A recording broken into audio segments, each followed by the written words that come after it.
Why was Lando Norris, the calm, smiling McLaren driver, booed by thousands of fans in Mexico City? It wasn't just a few jeers from the grandstands.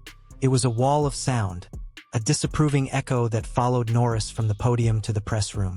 And behind that noise lies a story that reaches back to Monza and to the very heart of McLaren's driver dynamic. The scene at the Autodromo Hermanos Rodriguez was electric.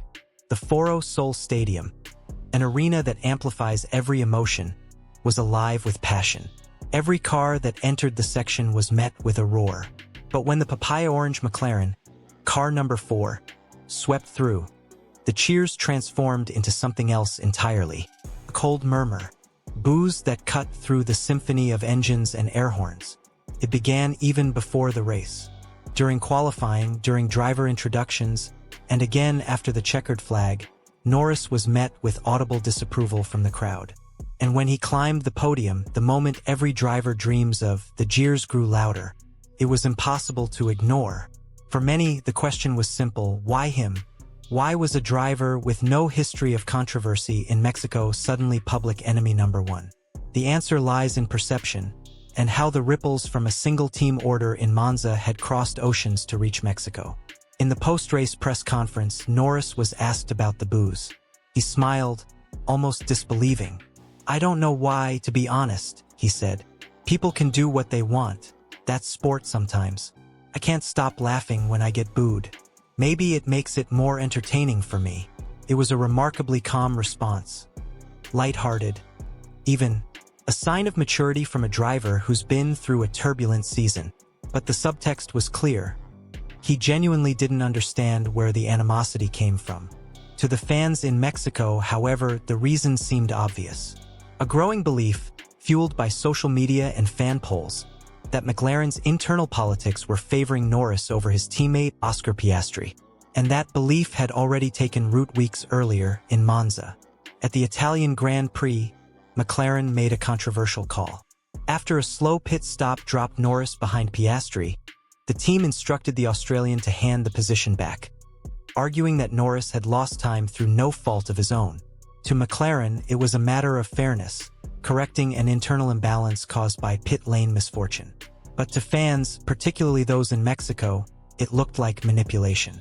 Like the team was gifting Norris points in a championship fight that should have been decided on track.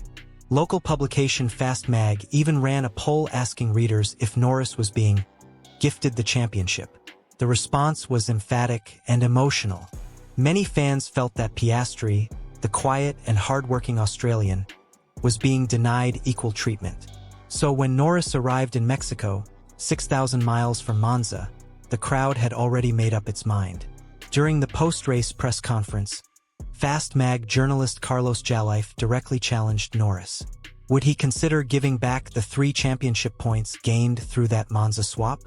Norris laughed it off again. "If they want to think that they have the right to. From us as a team, we try and do things fairly.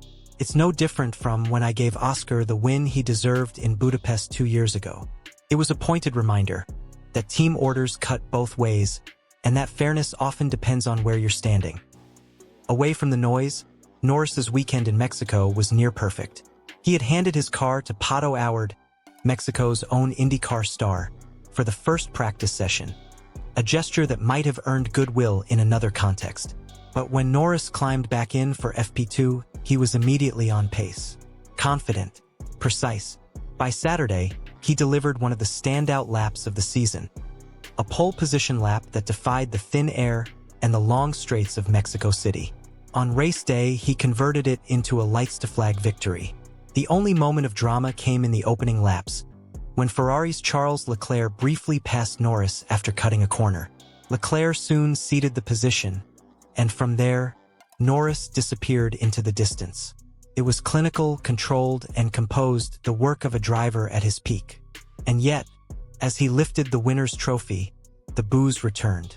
That victory wasn't just symbolic, it changed the shape of the championship.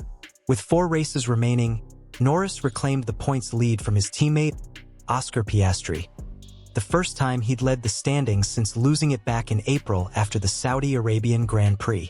Since retiring from the Dutch Grand Prix with a fuel line failure, Norris had clawed back 35 points on Piastri in just 5 races.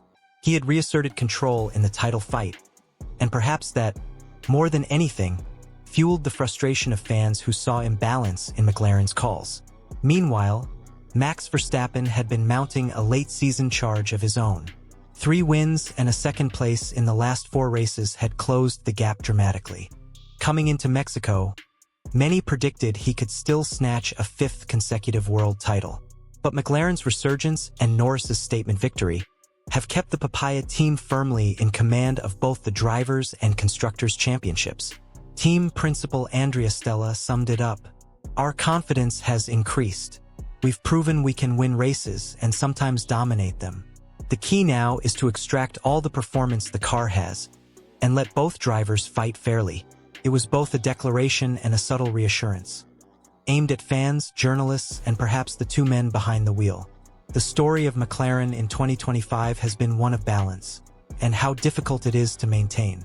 Early in the season, Piastri looked untouchable. For wins, relentless consistency, and a smooth relationship with his engineers.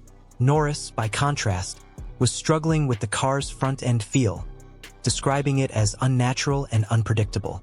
But a small suspension tweak introduced at the Canadian Grand Prix changed everything. Norris found his rhythm again, and since then, he's won 4 of the last 7 races. Piastri, by comparison, has taken only 2. In recent rounds, cracks have appeared.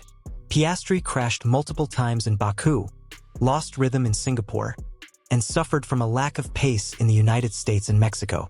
After qualifying nearly 6/10 behind Norris in Mexico, he spent Saturday night poring over data, trying to understand what had gone wrong. In the race, he finished 5th, a solid result on paper, but a painful one in the context of a championship fight slipping away. Piastri admitted, "What worked for me earlier in the season just isn't working now. These last couple of weekends have required a completely different driving style, and that's been hard to adjust to." Stella, ever the diplomat, explained that difference.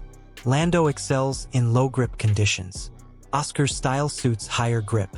It's just experience. He's still learning how to adapt. The message was clear. Piastri's struggles weren't a result of favoritism, but of form. Yet for fans, particularly in a nation where Sergio Perez's career has made driver equality an emotional subject, perception is stronger than fact. For Norris, the Mexico weekend represented something deeper than a win. It was redemption, proof that his patience through the tough early months had paid off. He admitted that earlier this year he had doubted himself, watching Piastri win while he struggled to connect with the car. "When the car was winning and Oscar was winning, the last thing I could do was blame the car," Norris said. "I just wasn't finding a way to make it work. Now I am." It's a statement that reveals his evolving mindset, from frustration to resilience, from questioning to understanding. And that composure may be the key to how he handles the noise, both literal and metaphorical, around him. Looking ahead, McLaren enters the final 4 races of the season with the strongest all-round package in the field. Las Vegas could present new challenges: low grip, cold conditions, unpredictable strategy. But Stella insists both drivers will be on equal footing. Behind the boos and the headlines lies a quieter truth. McLaren has built the best car of 2025. And the only real question now is whether its 2 drivers can coexist long enough to bring the title home. The crowd in Mexico made their feelings clear. But was it fair? Was Lando Norris the victim of misunderstanding, or the beneficiary of McLaren's invisible hand? Let us know your thoughts in the comments below, and once you're done, click on the video on your screen right now.